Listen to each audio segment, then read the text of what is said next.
కృపగల దేవ, ఈ యొక్క శ్రేష్టమైన బలమైన ఉన్నతమైన జీవం కలిగినటువంటి నామానికి మరొకసారి మా నిండు కృతజ్ఞతలు చెల్లిస్తూ ప్రాముఖ్యమైనటువంటి పరిస్థితుల్లో మరి ప్రభువా నీ వాక్యపు వెలుగులో మేము ప్రయాణించడానికి సిద్ధము కలిగి ఉంటుండగా నీ శక్తి చేత నీ బలము చేత నింపుతూ ఈ ఘనమైనటువంటి ఉత్సవాన్ని ఈ యొక్క సెలబ్రేషన్స్లోనికి నీ సన్నిధి దిగి వచ్చి ప్రభువా విలువైనటువంటి బలమైనటువంటి శ్రేష్టమైనటువంటి సందేశము ద్వారా మా యొక్క విశ్వాస జీవితంలో ఇంకా మేము లోతుగా ప్రయాణించడానికి సహాయం చేయగలరంటూ చేరవచ్చిన దైవ బిడ్డలను దీవిస్తూ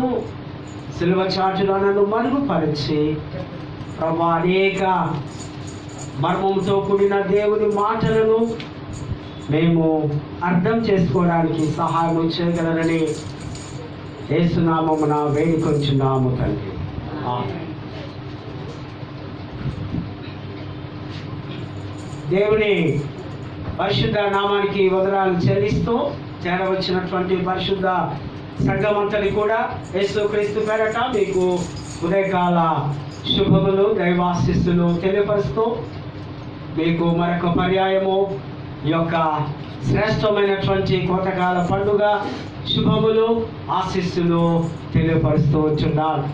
మరి అదేవిధంగా ఈ యొక్క ఘనమైనటువంటి అవకాశం, ఈ యొక్క గొప్ప భాగ్యం, దేవుని మాటలు బోధించడం, దేవుని మాటల్లో జీవించడం, దేవుని మాటల్లో శక్తి కలిగి బలము కలిగి బ్రతకడం, ఈ అనుమతిని అనుగ్రహించినటువంటి మన అధ్యక్ష మండలపు పీఠాధిపతి గారికి, మరి అదేవిధంగా వైస్ చైర్మన్ గారికి, మన అధ్యక్ష మండలపు చైర్మన్స్కు, మరి మిగతా మా తోచి గురువులందరికీ కూడా వారికి కూడా నా యొక్క వ్యక్తిగత వందనాలు తెలియపరుస్తూ వచ్చున్నాను. ప్రేమైనటువంటి వాళ్ళ మరి అంతేకాకుండా మరి సంఘ నాయకులు, సంఘ పెద్దలు మరి గత రాత్రి అంతా కూడా ఎంతో అందముగా తీర్చిదిద్ది చక్కగా మనకు అందిస్తున్న వెజిటబుల్స్, ఫ్రూట్స్ అలంకరించినటువంటి ఆ యూత్ అంతని కూడా మరి సంఘ పెద్దలు నాయకులు కూడా దేవుని పేరట వారికి దైవ ఆశీస్సులు ప్రత్యేకముగా తెలియపరుస్తూ మరొక పర్యాయము మీకు కూడా శ్రేష్టమైనటువంటి ఆశీస్సులు మరి ఈ దినం దేవాలయంలోనికి చేరవచ్చినటువంటి నూతనంగా వచ్చిన మా మిత్రులు ఇంకా తెలిసిన వారందరూ కూడా దేవుని పేరట మీకు శుభములు తెలియపరుస్తూ వచ్చున్నాను. ఇవాళ చాలా ప్రాముఖ్యమైనటువంటి ఆ యొక్క సిచ్యువేషన్లో మరి దినం మనం ఉన్నాం.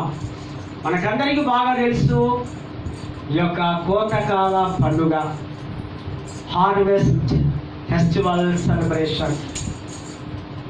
చాలా పండుగలు మనకున్నాయి బైబిల్లో. యెహోవాకు 7 పండుగలు చేయాలి. ఇజ్రాయేల్ ప్రజలు ఈ పండుగలను తప్పనిసరిగా పాటించేవారు. అయితే ఆ 7 పండుగల్లో అతి ప్రాముఖ్యమైన పండుగలు 3 ఉన్నాయి. పస్కా పండుగ, కోతకాల పండుగ, దాన్ని పెంతుకోస్తు పండుగ అంటాం, తర్వాత పర్ణశాల పండుగ. ఈ పండుగలను యూదులు వారు ఏ దేశాల్లో ఏ ప్రాంతాల్లో ఉన్నా తప్పనిసరిగా ఆ యెరూషలేము పట్టణానికి వచ్చి ఆ యొక్క మఠానికి కేంద్రమైనటువంటి యెరూషలేము దేవాలయంలో ఆ దేవాలయము చుట్టూ తిరుగుతూ పాటలు పాడుతూ దేవుని మహిమపరుస్తూ దేవుడిచ్చినటువంటి ఆయుష్ను ఆరోగ్యాన్ని తలపోసుకుంటూ వారి యొక్క సంపదనంతా తీసుకొని వచ్చి మరి ఈ పండుగలు చాలా ఘనముగా జరుపుకునేవారు. అసలు పండుగ అంటే ఏంటి? పండుగ అంటే ఒక గుంపు, ఒక సమూహము, ఒక సందడి. మనం అందరము కలుసుకొని అనేక కుటుంబాలు ఒక కుటుంబముగా ఒక దేవాలయంలోనికి వచ్చి ఆ ఏక దేవుని గణపరుస్తూ ఆ ఏక మనస్సు కలిగి ఈ ఉత్సవాలు జరుపుకునే ఈ సంబరాలు, ఈ పండుగలు అనగానే చాలా సంతోషంగా ఉంటాం. ఈ పండుగలన్నీ కూడా వాస్తవముగా ఇజ్రాయెల్ ప్రజలు, యూదా ప్రజల పండుగలు. కానీ ఆ పండుగలు మనం ఎందుకు చేసుకోవాలి? మనం క్రైస్తవులము, క్రీస్తు రక్తంలో కడగబడ్డవారం, క్రొత్త దేవుడైన క్రొత్త యేసు, బాల యేసును ఆరాధించే ఆ క్రమంలో మనం ఉన్నాం, ఆ ప్రక్రియలో మనం ఉన్నాం. మనం ఎందుకు చేయాలి అని ఒక పెద్ద ప్రశ్న మనకు రావచ్చు. కానీ ఈ పండుగలట ఇవి తరతరములకు ఇదొక కట్టడ, ఇదొక గ్రేట్ కమిషన్, ఇదొక నిబంధన, ఇదొక విధి. ఇది కంపల్సరీ. దేవుడు తప్పనిసరిగా ఇది నా యొక్క మాట, నన్ను మీరు గణపరచాలి. ఆ పండుగలో ప్రాముఖ్యమైన పండుగ, మొట్టమొదటి పండుగ పస్కా పండుగ. పస్కా పండుగ తర్వాత 50 దినములు గడిచిన తర్వాత, 7 వారాలు గడిచిన తర్వాత పెంతుకోస్తు పండుగ వస్తుంది. ఆ పెంతుకోస్తు పండుగనే మనము కోతకాల పండుగ అంటున్నాం. 7 into 7 = 49 days. అయితే సాయంత్రం 6 గంటలు కాగానే ఆ సబ్బాతు దాటగానే విశ్రాంతి దినం వస్తుంది కనుక దాన్ని 1 యాడ్ చేశారు. 50వ దినం పెంతుకోస్తు అంటే 50వ దినం ఈ యొక్క పండుగను ఆచరించవలసిన అవసరత ఉంది. ఈ పండుగలో తప్పనిసరిగా ప్రతి ఒక్కరు కూడా యెహోవా దేవుని సన్నిధానం దగ్గరికి రావాలి. ఇది దేవుడు వారికి ఇస్తున్నటువంటి నిబంధన, ఆజ్ఞ కనుక మనము ఈ యొక్క పండుగను మనము ఆచరిస్తూ ఉంటున్నాం. ఈ యొక్క పస్కా పండుగకు, పెంటెకోస్తు పండుగకు ఒక లింక్ ఉంది. ఈ 50 దినముల తర్వాత అపోస్తలుల కార్యములు 2వ అధ్యాయంలో చూస్తే ఆ 120 మంది కలిసి ఆ మేడగదిలో ప్రార్థన చేస్తూ ఉన్నప్పుడు వారి మీదకి పరిశుద్ధాత్మ దిగి వచ్చినప్పుడు ఆ దినమే సంఘ పుట్టుక దినం. ఆది సంఘ క్రైస్తవ ఆ పుట్టుక దినాన్ని అది పెంతెకోస్తు పండుగగా, ఆ పెంతెకోస్తు పండుగ ఆ 50 దినం తర్వాత ఆ దేవుని యొక్క శక్తిని పొందుకున్నటువంటి పీటర్, ఆ పేతురు మొట్టమొదటిగా అద్భుతమైన ప్రసంగం చేసినప్పుడు 3000 మంది వారు రక్షింపబడ్డారు. అనగా ఈ పెంతెకోస్తు పండుగ లేదా ఈ కోతకాల పండుగ ఇది ఆధ్యాత్మికమైనటువంటి పండుగ. 3000 మంది వారు రక్షింపబడి సంఘము దినదినానికి అభివృద్ధి చెందుతూ, సంఘంలో ఐక్యముగా చేరి, సంఘంలో కావలసిన అవసరతలు, నిధులు సమకూర్చుకుంటూ ఆది సంఘ పితరులు సంఘాన్ని అభివృద్ధి పరిచినట్టుగా మనము చూస్తూ ఉంటున్నాం. ఇదే ఈ కోతకాల పండుగ.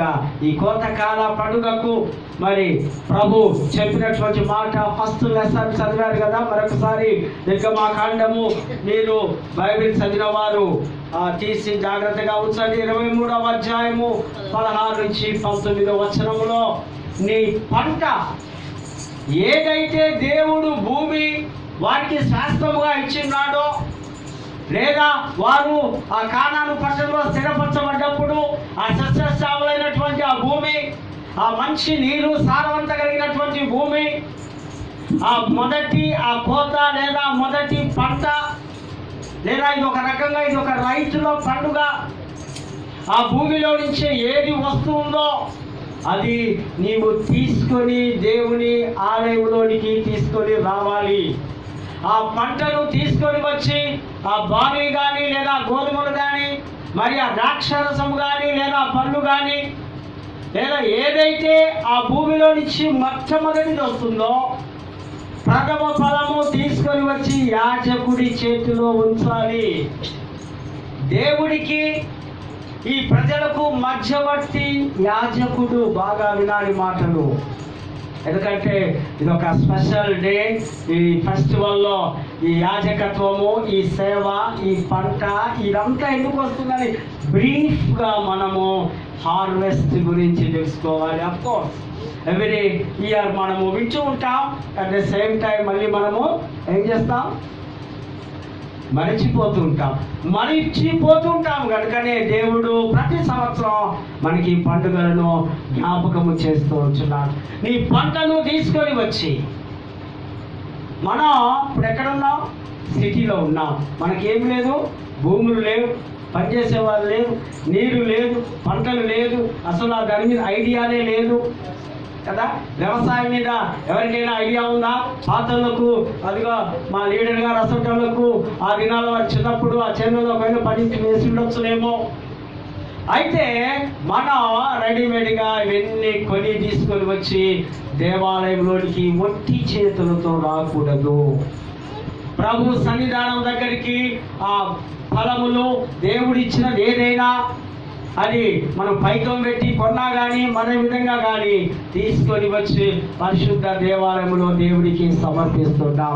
యాజకుడి చేతిలో పెట్టిన తర్వాత యాజకుడు ప్రార్థించి యాజకుడు ధూపం వేసి మీ పక్షముగా మిమ్మలను శుద్ధి చేయడం, మిమ్మలను కడగడం. మిమ్మల్ని అంటే ఇశ్రాయేలు ప్రజలను ఆ యాజకుడు శుద్ధి చేస్తూ ప్రార్థిస్తూ యెహోవా దేవుడి సన్నిధానంలోనికి ఆయన వెళ్ళి మీ యొక్క శాపములను పాపములను తుడిచివేయడానికి ఆ దినాల్లో యాజకులు ఉన్నారు. తప్పనిసరిగా ఇది పాటించవలసినదే. తరములకు యుగ యుగములకు ఎప్పటికీ ఇదొక కట్టడ. కనుకనే మనకు ఎన్ని ఆటంక పరిస్థితులు ఉన్నా, ఇప్పుడు ప్రస్తుత పరిస్థితులు బాగలేకపోయినా ఆ ఫిజికల్ డిస్టెన్స్ మెయింటైన్ చేయాలి అన్నప్పటికీ కూడా మనకు ఒక చిరుగ్గా ఉందని దగ్గర ఉంటూ మనం ప్రభు మీద ఆధారపడి ఈ యొక్క పండుగను సెలబ్రేట్ చేసుకుంటున్నాం. కనుక దేవాలయంలోనికి మనకున్నది ఏదో మనము తీసుకొని రావాలి. సామెత గ్రంథకర్త కూడా అంటున్నాడు చూడండి, 3వ అధ్యాయము 9-10 వచనంలో, నీ ఆస్తి అంతటిలో, నీ రాబడి అంతటిలో నీవేమేమి కలిగి ఉన్నావో, ఏమేమి పొందుకుంటున్నావో, ఏమేమి నువ్వు ఈ గవర్నమెంట్ నుంచో ఈ లోకం నుంచో దేవుడి నుంచో ఏమి పొందుకున్నావో అవన్నిటినీ నీవు ప్రభు దగ్గరికి తీసుకొని రావాలి. నీ సంపద అంతటిని తీసుకొని రావాలి. అవన్నీ తీసుకొని వస్తే మనకేమవుతుంది? అవన్నీ తీసుకొని వచ్చి ప్రభు చేతిలోనికి ఇస్తే, ప్రభు దగ్గర ఎప్పుడైతే నువ్వు సమర్పిస్తావో అప్పుడు నువ్వు 30 60 100 దేవుడు దీవించడానికి సిద్ధంగా ఉన్నాడని దేవుని లేఖన భాగాల్లో మనము చూస్తున్నాం. ఫస్ట్ గివింగ్ ఇచ్చుట, సెకండ్ గివింగ్ ఇచ్చుట, థర్డ్ ఎక్స్పెక్ట్ చేయండి, థర్డ్ ఆల్సో గివింగ్. 3 ఇచ్చే విధానం. మొట్టమొదటిగా ఎవరిస్తున్నారు? దేవుడు ఇస్తున్నాడు. దేవుడు ఎవరికి ఇస్తున్నాడు? దేవుడు ఏమి ఇస్తున్నాడు? యోహాను సువార్త 3వ అధ్యాయం 16వ వచనంలో, తన అద్వితీయుడైన తన కుమారుని మనకి లోకానికి ఆయన పంపాడు. యేసు ప్రభునే తనలో ఉన్నటువంటి ఒక దేవుణ్ణి ఆ శరీరధారిగా ఆయన ఈ లోకానికి మన కొరకు పంపించడం ఆయన మనకు ఇచ్చెను. ఆయనను, ఆ సృష్టికర్తను, ఆ రక్షకుని, ఆ మహాదేవుని, ఆ బాలయేసును, ఆ కృపలు దీవెనలు ప్రతినిత్యము అనుగ్రహించే ఆ దేవాది దేవుడు యేసును ఆయన మనకు ఇచ్చెను. ఏలైనగా మనకు శిశువు పుట్టెను. ఆ శిశువు ఆ పుట్టడం, ఆ రక్షకుడి ఆ యొక్క సేవ్యను మనం రిసీవ్ చేసుకోవడం మొదటిగా దేవుడే మనకు ఇచ్చేది నేర్పించాడు. మరి రెండవదిగా దేవుడికి మనము ఇవ్వడం. దేవుడికి మనం ఏ విధంగా ఇస్తున్నాం? మనము హృదయపూర్వకముగా కృతజ్ఞతాస్తుతులు చెల్లించు హృదయంలో నుంచి, ప్రభువా సమస్తము నీదే, నేనే నీ వాడను, నేనే నీ సొత్తు, నాకు కలిగి ఉన్నదంతా నీ పాదముల దగ్గర పెడుతున్నా అని మనము ఇవ్వడం. మరి మూడవదిగా నేడు మన విశ్వాసులముగా మనం దేవుని బిడ్డలముగా మనం సంపూర్ణముగా ఇవ్వాలని దేవుని వాక్యంలో చూస్తున్నాం. ఒకసారి యాకోబు ఆదికాండం 28వ అధ్యాయంలో మనం చూస్తే, ఆయన 21-22 వచనాల్లో చూస్తే, ఆయన ఒక తన కింద ఒక బండను పెట్టుకొని ప్రార్థించి మరి ఆయన పారిపోతున్నటువంటి సమయంలో ఆయన ప్రార్థన చేస్తూ ఉన్నాడు. ప్రార్థన చేసినప్పుడు దేవుడు అంటూ, ఇదిగో నీకు నేను తోడుగా ఉంటా, నిన్ను నేను అభివృద్ధి పరుస్తా, ఇదిగో నీకు తినుటకు తిండి, కట్టుకొనుటకు బట్ట, ఉండుటకు తావు, నివాసము నేను ఇస్తా, నిన్ను గొప్పవాడిగా ఆశీర్వదిస్తానన్నాడు. వెంటనే ఆయన ఒక రాయిని తీసుకొని అక్కడ ఒక బలిపీఠాన్ని పెట్టి అదొక దేవుడిని గణపరచడం, అంటే మెల్లమెల్లగా ఆయన ఆధ్యాత్మిక జీవితంలోనికి వెళ్ళిపోవడం, ఆధ్యాత్మికంగా దేవుణ్ణి గణపరచడం, ఆ రాత్రిలో మహాదేవుడి యెహోవాని చూడడం. మరి కింద వచ్చినప్పుడు చూస్తే తనకు కలిగిన 10వ భాగం అంతా కూడా దేవుడికి సమర్పించినట్టుగా ఇక్కడ టైటిల్ చూస్తున్నాం. అబ్రహాం కాలంలోనే మెల్కీషెదెకు అబ్రహాము 10వ భాగం అంతా కూడా ఇచ్చాను. అంటే ఆది కాండము నుంచి ప్రకటన గ్రంథము వరకు కూడా ఇచ్చుట దేవుడు నేర్పిస్తూ ఉన్నాడు. ఇక్కడ ఈ యొక్క ఆ యాకోబు ఆ యొక్క దర్శనములో దేవుడిని చూస్తాడు. ఆయన కావాలట తినుటకు తిండి, కట్టుకున్నటకు బట్ట, ఉండటానికి ఇల్లు. మనకు కూడా ఇదే కావాలి కదా. ఒకసారి ఎప్పుడైనా మీరు చూసారా, 75లో ఒకసారి ఇందిరాగాంధీ గారు కర్ణాటక, మన ఆంధ్రప్రదేశ్, మన హైదరాబాద్ ప్రాంతం వచ్చినప్పుడు వారికి స్లోగన్ వారారు, రోటీ కపడా ఆర్ మకాం, అంటే బట్ట, తిండి, షెల్టర్ కావాలి. అంటే ఇందిరాగాంధీ గారి కంటే ముందే యాకోబు భక్తుడు మనకు నేర్పిస్తూ ఉంటున్నాడు. కనుక ఇవి దేవుడు మనకు అనుగ్రహిస్తున్నాడు కనుక మరి ఈ ఇచ్చే విధానాన్ని మనం తెలుసుకోవాలి. ఒకసారి ముగ్గురు ఫ్రెండ్స్ దేవుడికి ఎట్లా ఇస్తాం రాబాయ్, మనం ఆలోచన చేద్దామంటూ ముగ్గురు కూడుకొని, ఒకరు హిందూ, ఒకరు ముస్లిం, ఒకరు మనవారు, ఒకసారి ఆ నోట్ల కట్టలన్నీ పట్టుకొని చెప్తున్నాడట. ఒక లైన్ గీసి, ఈ లైన్లో ఈ లోపల పడ్డవన్నీ దేవుడికి, బయట పడ్డవన్నీ నావే అని ఆ 2500 నోట్స్ విసిరేస్తూ ఉంటే ఆల్మోస్ట్ ఆల్ అన్నీ బయటనే పడ్డాయి, లోపల కొన్ని మాత్రమే పడ్డాయి. తర్వాత రెండో వాడు అన్నాడే, నేనేస్తాను చూడు, ఇదిగో నేను ఒక రౌండ్గా గీట గీసి ఒక రౌండ్గా చేస్తూ, ఒక సర్కిల్ లాంటివి చేస్తూ, ఇందులో పడ్డవన్నీ దేవుడికి, బయట పడ్డవన్నీ నాకు అంటూ ఆయన కూడా ఎగిరిస్తే అవి బయటపడి ఆయనకి చాలా ఉన్నాయి. మూడో వాడు అంటున్నాడు, వీడు మనవాడు చాలా కొంచెం హుషారు చేసి ఒక మాట అంటున్నాడే, నేను గీతలు గీను, రౌండ్స్ సర్కిల్ చేయదు, కానీ నేను ఒక పని చేస్తా, నేను విసిరేస్తా, పైన ఉన్నవన్నీ దేవుడివి, కింద పడ్డవన్నీ నావి. అంటే పైన ఉంటాయా అంటే ఈ విధంగా దేవుడికి ఇచ్చే విధానంలో మనము కొన్నిసార్లు వెనుతూ మళ్ళుతూ ఉంటాం. కానీ ఈ వాక్య భాగం ఒక అద్భుతమైన మాట ఏంటంటే, a giving church is a learning church. అంటే ఏ సంఘం అయితే ఇస్తుందో ఆ సంఘము సజీవమైనది, అందులో జీవం ఉంటుంది. జీవము లేకుండా సంఘం ఉండడానికి వీలులేదు. సంఘంలో జీవము, సంఘంలో దీపము, సంఘంలో ధన్యత, సంఘంలో ఆశీర్వాదాలు ప్రతినిత్యము ప్రవాహము వలె దిగి రావాలని దేవుని వాక్కు తేటగా సూటిగా మనతో మాట్లాడుతూ ఉంటున్నారు. అదేవిధంగా మరి ఈ యొక్క పత్రికల పాఠంలో కూడా మనం చూస్తే కొరింథీ సంఘానికి ఉద్దేశిస్తూ పౌలు రాస్తున్నటువంటి మాటలు ఇక్కడ మనం చూస్తుంటున్నాం. చదవండి లేఖన భాగాలు.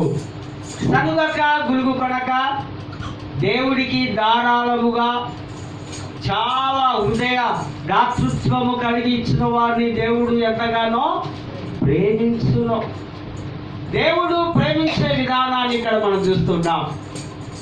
దేవుడు ఏ విధంగా ప్రేమిస్తున్నాడు, ఏ విధంగా ధారాళంగా ఇస్తే దేవుడు ప్రేమించే ఇచ్చే మనస్సు మనము కలిగి ఉండాలి. మరి మన దశమ భాగం గురించి ఇక్కడ చూసా.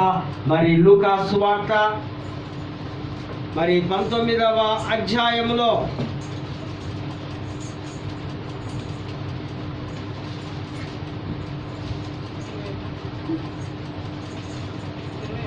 ఆ 21 21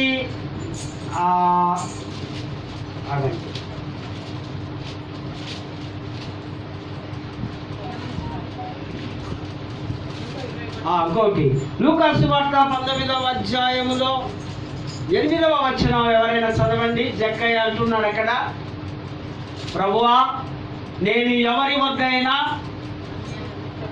అన్యాయముగా ఒకవేళ తీసుకొని ఉంటే అందులో నేను ఎంత ఇస్తా అంటున్నాడు, సగభాగము నేను ఇస్తా. 8వ వచనం చదువుతారా మాట.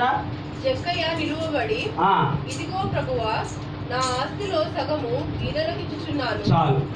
ప్రభువా నా ఆస్తిలో సగము బీదలకు ఇచ్చుచున్నాను. సగం అంటే పర్సంటేజ్ చెప్పండి. 50%. 10% లో నుంచి ఎక్కడికి వచ్చినాం, 50%కి వచ్చినాం. మరి ఒకవేళ ఇంకా అన్యాయంగా తీసుకుంటే కింద వచ్చిన కూడా చూస్తాం. నా ఆస్తులో 400 కూడా నేను ఇస్తా. ఇక్కడ జక్కయ్య 50% ఇస్తూ ఉంటున్నారు. మరి 21వ అధ్యాయంలో చూడండి, లూకాసు వార్త విధవరాలు, ఆమె విధవరాలట. విధవరాలంటే ఏ సహాయము లేనిది, ఏ బలము లేనిది, ఏ శక్తి లేనిది, ఒక నిస్సహాయకురాలు, చాలా ఒంటరిగా జీవిస్తున్నటువంటి వ్యక్తి, ఒక వయసు పోయినటువంటి స్త్రీ. ఆమె దేవాలయంకి వచ్చింది. ఆమె దేవాలయంలోకి వచ్చి యేసు ప్రభు బాగా చూస్తూ ఉన్నాడు అందరినీ. బాగా పైసలు ఉన్న వాళ్ళందరూ ఏం చేస్తున్నారు, చక్కగా ఆ చెక్స్ అని ఆ యొక్క నోట్స్ అని బాగా బయటకు తీస్తూ, పర్సులు తీస్తూ, బాగా వేస్తూ అందరినీ చూస్తున్నాడు. ఈ విధవరాలట తనకున్నటువంటి ఆ 2 కాసులు, ఆ 2 కాసులే తన యొక్క జీవనోపాధి. దాని తర్వాత ఇంకేమీ లేదు. దాని తర్వాత ఏమన్నా ఉందా? దాని తర్వాత ఆమె జీవించడానికో లేదా భోజనం చేయడానికో లేదా బ్రతకడానికో ఏమీ లేదు. అందుకే ప్రభు అక్కడ ఆమెను మెచ్చుకొని అంటున్నాడు, అందరికంటే ఎక్కువ ఈమె వేసింది. దేవుడు నీ స్థాయిని కానీ, నీ యొక్క కెపాసిటీ కానీ, నీ అంతస్తులు కానీ, నీ యొక్క ఉద్యోగాలు లేదా నీ విలువలు వ్యాపారాలు చూడ కానీ, నీ హృదయాన్ని, నీ హృదయంలో ఉన్నటువంటి ఆ మంచితనాన్ని లేదా ఆ నీకు ఉన్న లైఫ్ అంతా ఇప్పుడు ఈయనంత వేసింది ఎంత పర్సెంట్?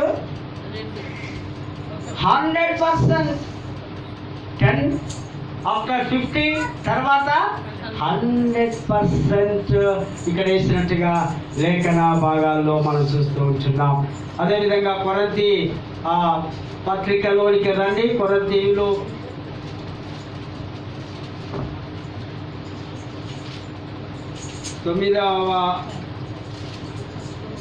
8వ అధ్యాయము 1వ వచనంలో మాసిదోనియా సంఘము వాక్యము విన్నప్పుడు, క్రీస్తును అంగీకరించినప్పుడు, క్రీస్తు అడుగులో అడుగు వేసుకుంటూ వెళ్ళినప్పుడు, వారి హృదయాలు సంపూర్ణంగా మార్చబడినప్పుడు ఆ సంఘం యెరూషలేము సంఘానికి దాతృత్వము కలిగి కానుకలు పంపించింది. ఆ సంఘంలో ఉన్నటువంటి వారు నిరుపేదలు. నిరుపేదలు అంటే పేదలు వేరు, నిరుపేదలు వేరు. పేదలు అంటే 2 టైమ్స్ తినేవారు, సాధారణ భోజనం తినేవారు.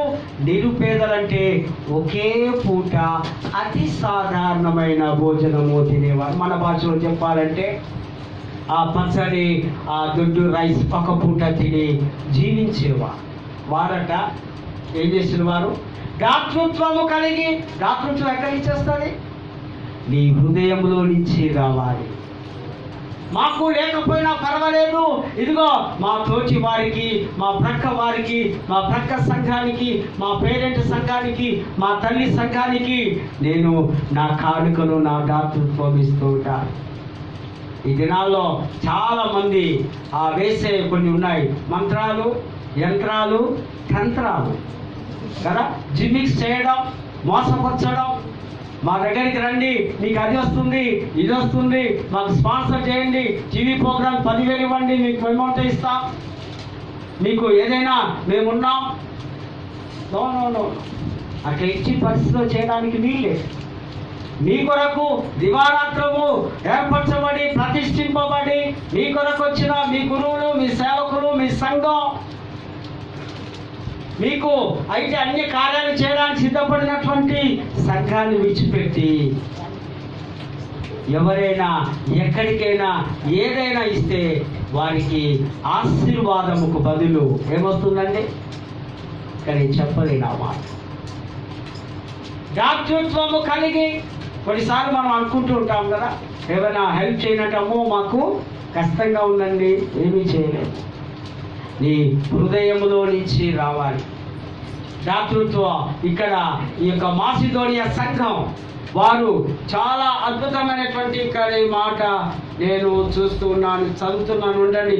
ఈ కృప విషయంలో పరిశుద్ధుల కొరకైన పరిచర్యలో పాలు పొందు విషయంలోనూ మనపూర్వకముగాను మమ్మల్ని వేడుకొలుచు వారు తమ సామర్థ్యము కొలదియే కాక సామర్థ్యం కంటే ఎక్కువగా తనంతట తామే ఇచ్చిరని మీకు సాక్ష్యం ఇచ్చుచున్నాను. వారి కెపాసిటీ కంటే మించి, వారి స్థాయి కంటే మించి, వారి అర్హత కంటే మించి, వారి శక్తి కంటే మించి, పరిధులు లేనిదిగా, బార్డర్స్ లేనిదిగా ఉన్నదంతా దేవుడికి ఇవ్వడం. చాలాసార్లు మనం కూడా కొన్నిసార్లు మనం ఇస్తూ ఉంటాం. దేవుడికి ఇస్తే, దేవుడికి ఇవ్వబట్టే మన అద్భుతమైన సంఘాలు నిలబడుతున్నాయి. అంతకు ముందుగా నేను ఒక గొప్ప వ్యక్తిని గురించి ఒక 2 మాటలు చెప్పి మరి ఏ విధంగా ఆ సంఘాలు విస్తరించబడ్డాయో మీకు నేను తెలియపరుస్తారు.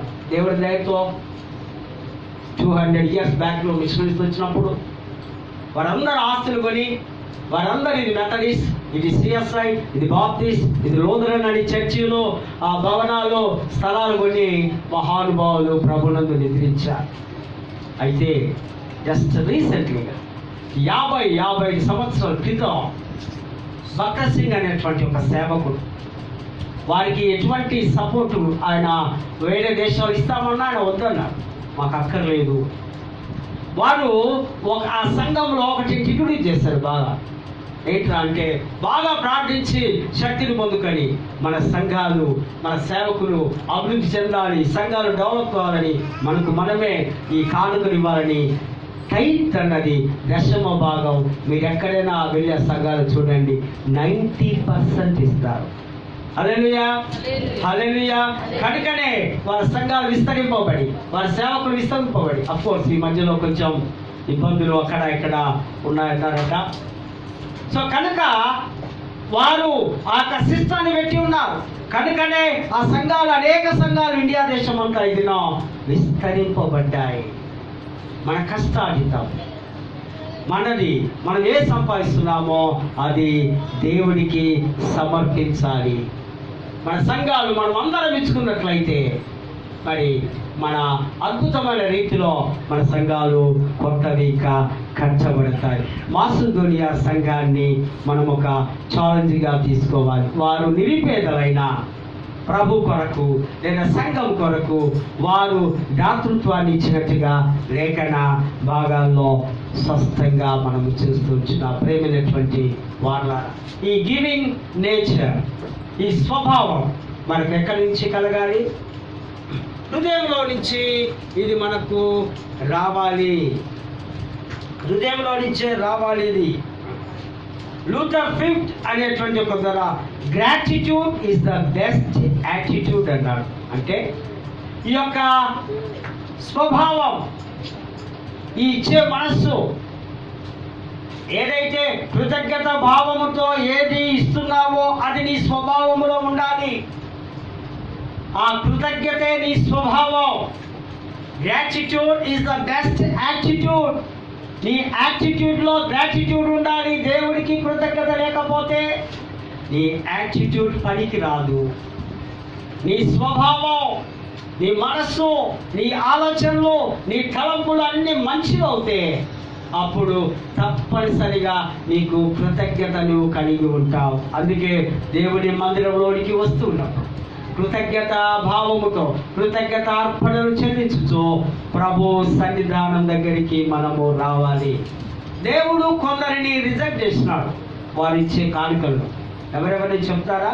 పరిశుద్ధ గ్రంథం ఓటీలో ఒకరు, ఎంచిలో ఒకరిని రిజెక్ట్ చేశారు ప్రభు. చెప్పగలమా? ఆది కాండంలో కయ్యూను ఆ హేబేలు తీసుకొని వచ్చిన అర్పణలు హెబేలేమో కాపరి, ఈయనేమో వ్యవసాయకుడు. ఆ ఇచ్చే విధానంలో మోసం, ఆ అర్పించే విధానంలో ఈర్ష్య, మా తమ్ముడి కంటే ఇంకా ఎక్కువ తెచ్చినాడు గర్వం. అందుకే మత్తయి 23:23లో ఒకటి మాట ఉంది. శాస్త్రుడు పరిసరని ఉద్దేశించి ప్రభు అంటాడు, కొత్తిమీర, జీలకర్ర, మెంతులు ఇంకా అన్నిటిలో వారు దశభాగాలు ఇస్తున్నారు, కానీ వారి హృదయము ఆలోచనలు సరిగా లేవు. ఇక్కడ ఈ యొక్క కయ్యూను ఇస్తున్నటువంటి యొక్క అర్పణను దేవుడు లక్ష్య పెట్టకుండా దాన్ని త్రోసివేయడం, వెంటనే వారిలోనికి సైతానులు వచ్చి ఆ తమ్ముని ఆ పొలంలో ఉంటే చంపివేయడం. ఆ కథ అంతా మనకు తెలుసు. దేవుడు లక్ష్య పెట్టడు సుమి. నీవు ఇచ్చే విధానము సరిగా లేకపోతే, నీ హృదయంలో నుంచి ప్రేమగా మనస్ఫూర్తిగా దేవుడికి అంకితం అవుతూ ఇస్తే వాటిని అంగీకరిస్తాడు. లేదు అంటే నీకు ఆశీర్వాదాలకు బదులు మరొకటి నీవు పొందుకోగలవు. ఎంటిలో మరొక జంట ఉంది. కొత్త నిబంధన గ్రంథంలో అపోస్తల కార్యములు 5వ అధ్యాయంలో అననీయ సప్పీరా అనేటువంటి ఒక జంట వారు ఉన్నారు. పేతురుకేమో అప్పుడు ఫుల్గా పరిశుద్ధాత్మ శక్తితో పేతురు నింపబడి సంఘము అభివృద్ధి కావాలంటే అందరూ భూములు అమ్ముకుంటూ ఉన్నారు. బాగా చూడండి, అక్కడ చక్కగా ఏం చేస్తున్నారట, పైసలు లేకపోతే ఏం చేస్తున్నారు, భూములు అమ్మినారు.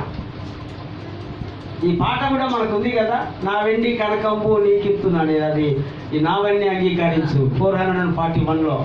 ఆ చరణం తీసేయండి, పాడకండి.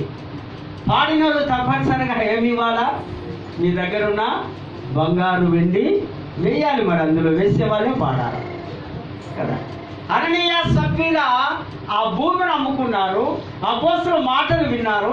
సర్లే తీసుకుపోయి ఎంతో కొంత ఇద్దాం, ఎంతో కొంత ఇద్దాం అడుగుతున్నారు కదా. అయ్యగారు కూడా కానుకలు అడుగుతున్నాడు, ఎంతో కొంత ఇద్దాం అని చూసేటట్లు. వెంటనే పరిశుద్ధాత్మ దేవుడు ఎవరి మీద ఉన్నాడు, పేతురు మీద ఉండి అంటున్నాడు, ఎందుకు మీరు మోసం చేస్తున్నారు, ఎందుకు అబద్ధం చెప్తున్నారు, ఎందుకు మీరు పరిశుద్ధాత్మ దేవుణ్ణి కించపరుస్తూ ఉన్నారు. అది తెలియదా, మీరు ఎన్ని వేలకు ఎన్ని లక్షలకు నీ ల్యాండ్ అమ్మారో తెలియదా, కానీ నీవు తీసుకొని వచ్చి కొంత భాగం ఇస్తున్నావు కనుక కింద ఏముంది కానీ చెప్పలేదు కదా. చెప్తే కష్టం. ఏమైపోయారు, వెంటనే అక్కడ పడి చనిపోయారు. పాపం, చిన్న అబద్ధం, చిన్న మోసం, చిన్న తప్పు. కానీ పరిశుద్ధాత్మ దేవుడి మీదికి పేతురు మీదికి వచ్చింది కనుక పేతురు వారికి ఆ మాటలతో శిక్షించినప్పుడు వెంటనే వారు చనిపోయి అన్నట్టుగా వాక్యములు చూస్తున్నా. ప్రేమైనటువంటి వాళ్ళ ఈ పండుగ ఈ వాతావరణంలో మనము పైకి ఎగిరేసినటువంటి దేవుడికి కాపుడగా, పైకి ఎగిరేసినటువంటి మరి కిందికి వచ్చేలాగున పైన మనము కట్టాలి. కట్టేవారమే, కింది వారం కాదు. మరి పాత నిబంధన గ్రంథం అంతా కూడా ఆ ఫౌండేషన్ అవుతే క్రొత్త నిబంధన గ్రంథం దాని మీద కట్టబడిన బిల్డింగ్స్ లేదా అంతస్తులో లేదా మరొక భవనాలు, అందులో ఉన్నటువంటి ఆ నెరవేర్పడి ఇక్కడ జరుగుతూ ఉన్నాయి.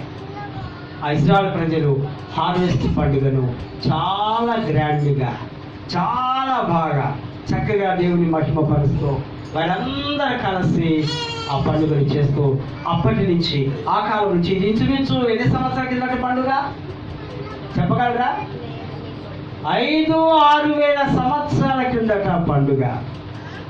పోయిన సంవత్సరం పండుగ ప్రసంగమే మనకు గుర్తుండదు, కానీ 6,000 సంవత్సరాల పండుగను ఎట్లా గుర్తు చేసుకుంటున్నాం? కేవలం పరిశుద్ధ గ్రంథం, ఈ జీవ గ్రంథం, ఈ గ్రంథము ఎప్పటికీ ఎన్నటికీ స్థిరంగా ఎప్పటికీ నిలిచి ఉండే గ్రంథం. ఇందులో అన్ని తప్పనిసరిగా మనము పాటించాలి, ఆచరించాలి. కనుక మన పెద్దల ద్వారా, మన మిషనరీ ద్వారా ఈ పండుగను, ఈ సెలబ్రేషన్లో, ఈ ఉత్సవంలో, ఈ సంతోషంలో, ఈ ఆనందంలో మనము పాలు పొందుకుంటున్నాం. మరి అదేవిధంగా హబక్కు 3వ అధ్యాయము ఒకసారి చూడండి. హబక్కు ఆ మాటలు మనము నేనే చదువుతా. 17వ వచనం చదవండి చక్కగా విజన్ కలిగిన వారు. Page number 772. నీవు సముద్రమున తొక్కుచు సంచరించుచున్నావు. నీ గుర్రములు 772వ పుట సంఖ్య చదవండి. 17 వర్సెస్ 17వ వచనం. అంజూరపు చెట్లు పూయకుండినను, ద్రాక్ష చెట్లు ఫలింపకపోయినను, ఒలివ చెట్లు కాపులేకయుండినను, చేనిలోని పైరు పంటకు రాకపోయినను, గొర్రెల దొడ్డిలో లేకపోయినను, సాలలో పశువులు లేకపోయినను, నేను యెహోవాయందు ఆనందించెదను. నా రక్షణకర్తయైన నా దేవుని యందు నేను సంతోషించెదను. చాలు. ప్రవక్త, ఈ చిన్న ప్రవక్త అద్భుతమైనటువంటి స్టేట్మెంట్ ఇస్తున్నారు. ఆ దినాల్లో వారికి చాలా ప్రాముఖ్యం ఇది. ఏంటి? ద్రాక్షరసం కావాలి, పండ్లు కావాలి, పంటలు కావాలి, ఒలివ నూనె కావాలి. ఇప్పుడు ఒలివ నూనె కొనాలంటే 1 లీటర్ మినిమం 1000 రూపీస్ ఎంతో ఉంది కదా. చాలా ఖరీదైనటువంటి వారు వాడతారు. ఈ ఒలివ నూనె, అంజూరపు పండ్లు, ఈ పంటలు ఏది లేకపోయినా, ఏది నాకు రాకపోయినా, నా గొర్రెలో దొడ్డిలో ఉన్నటువంటి ఆ గొర్రెలన్నీ పాడైపోయినా, నేను యెహోవా యందు ఆనందించెదను, సంతోషించెదను. ఇక్కడ తేడా ఉంది. ఆనందించెదను అనేది కమ్స్ ఫ్రమ్ గాడ్.